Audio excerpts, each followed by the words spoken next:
Hey guys, it's Dr. Childs here, and today is episode number 16, and it's all about salivary cortisol testing, and I'm going to be talking about 5 reasons why I think you should avoid getting this testing done, and I'll talk about why that is. But first, let's sort of talk about cortisol and why you might want to order cortisol to begin with. And so what you need to know about cortisol is that it is a stress hormone that is released from your adrenal gland when your body experiences stress of any kind. So that could be lack of sleep, that could be over-exercise, that could be a stressful situation with your spouse or with your partner or with your family. It could be stress at your job. Anything like that is going to be a stress on your body which causes the release of cortisol. And that's a good thing. You want it to happen. But what ends up happening is if the stress is chronic and it's repetitive and it never lets up, then you may develop this condition which is commonly referred to as adrenal fatigue. And so we have this issue where conventional doctors don't believe in this condition, but alternative doctors do. And so we have some trouble getting results from certain tests. And so most physicians will not order a serum cortisol, or when they do, it's completely normal. But the patients are like, well, how can this be when I feel so terrible? And so they go to advanced tests like salivary cortisol and urinary cortisol to try and find the answer. And I'm going to propose in this short time in this video that we're going to be discussing that you don't need to do that.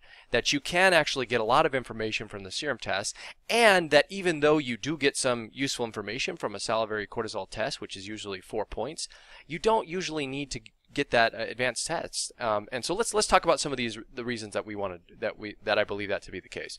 So number one, I think perhaps most important, is that the results of your salivary cortisol test don't necessarily change your treatment. And what do I mean by that? So I talk a little bit here about why whenever you're considering getting a test done in medicine or for your health, you want to make sure the results of that test change the way that you're looking at your treatment in some way. If you're just ordering a test and it's not giving you information that helps you treat your condition, then it's not useful information to get. And so I propose here that getting the salivary cortisol test doesn't change how you're going to treat yourself. And the reason I say that is because when you look at adrenal related issues, I'll refer to it as adrenal fatigue, although we'll need to have another video about this at another time to explain sort of how I think about this, but we'll talk about it as adrenal fatigue for now. Usually that's an indication that your cortisol is either high or low, or it's dysregulated in some way. Now when you order the salivary cortisol test, people do that because they want to find something that's wrong with them, because they think that the serum test is inaccurate. And it is true that you'll find something, but it doesn't change anything, because the treatment for high cortisol and the treatment for low cortisol and the treatment for chronic stress is about the same, regardless of the degree of elevation, what time of day it's increased. So let's say your cortisol is elevated at night. It doesn't change the fact that the treatment's going to be the same. So these things don't really matter in terms of how you're going to be treated.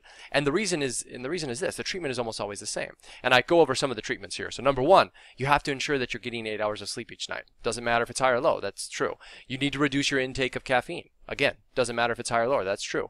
Taking activated B vitamins is going to be helpful to your condition, whether it's high or low. And the same thing with adrenal glandulars or adaptogens. They also help whether your cortisol is high or low. And then of course you're going to want to consume a healthy diet regardless of what that cortisol level is. So it doesn't matter if it's high or low, because all of these things are going to be consistent, right?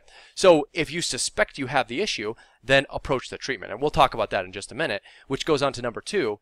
The treatment is usually cheaper than the testing, all right? So if we go back up here and we talk about some of these things, ensuring that you're getting sleep, reducing your intake of caffeine, taking an activated B vitamin is not very expensive. Some adrenal adaptogens or glandulars, again, not very expensive. And eating a healthy diet is a great thing you're going to want to do anyway.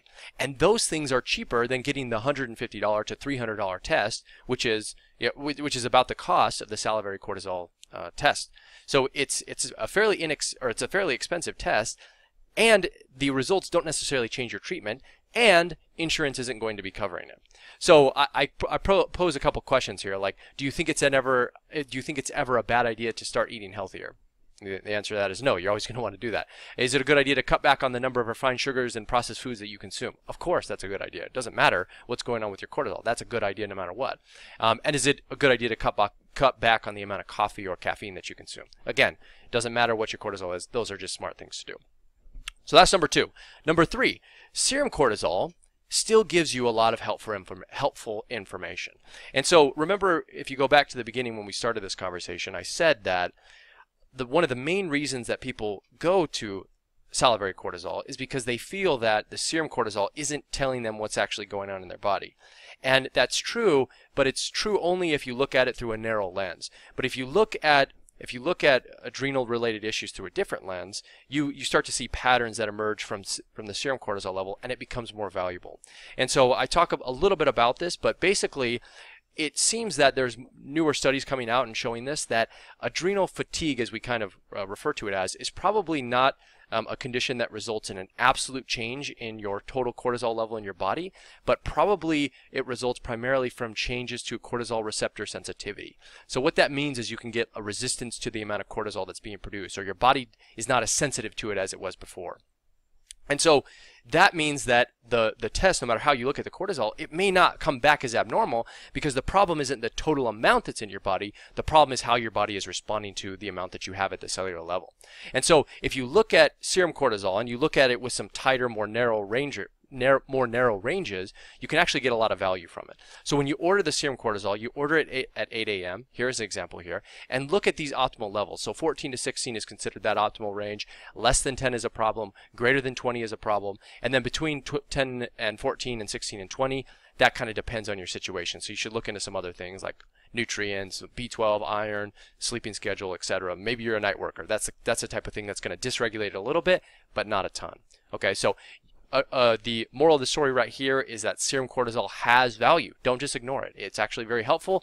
And then I think I talk about, yes, the next number 4 here, that is serum cortisol is covered by insurance. So it's way cheaper than getting the cash-only salivary cortisol test. So if you can get a test which is covered by insurance, which gives you a lot of helpful information and can direct your treatment, why wouldn't you do that at least first? You can always go to the salivary cortisol later if you want, but getting the serum first is probably your best bet.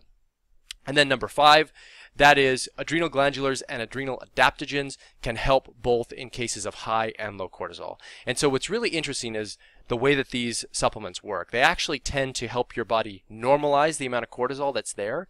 So it's not like if you have low, you need to take rhodiola, and if you have high, you need to take ashwagandha. That's not really how it works. So basically, if there's a repetitive chronic amount of stress, your body, and each of us, if we took 100 people, each of us would react a little bit differently to the same stressors in terms of our cortisol level, our cortisol receptor sensitivity, etc. So we're all going to be a little different.